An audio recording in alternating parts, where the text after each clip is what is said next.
आज मे 22 तारिक अन्तर्राष्ट्रिय जैविक विविधता दिवस। यो भिडियोको उद्देश्य आजको दिनको विशेषता के हो, यो दिन किन मनाइन्छ र कहिलेदेखि मनाउन सुरु गरियो भनेर होइन। हाम्रो एउटै प्रश्न छ, हरेक वर्ष अन्तर्राष्ट्रिय जैविक विविधता दिवसको नाममा नयाँ स्लोगन, नयाँ नारा बनाइन्छ। जसरी यो वर्षको स्लोगन हो harmony with nature and sustainable development.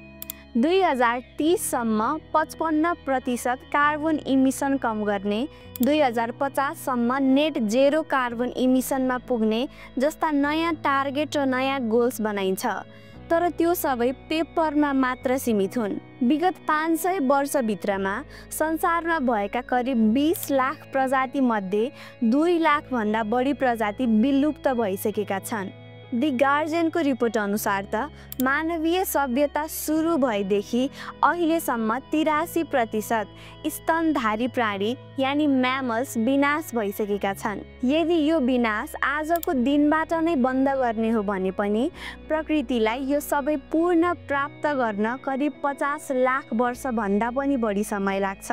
जनसङ्ख्या बढिरहेको छ, समुद्रको लेभल बढिरहेको छ, कार्बन इमिसन बढिरहेको छ, अनि कसरी बचाउने यो प्रकृतिमा भएका पशुपक्षीलाई।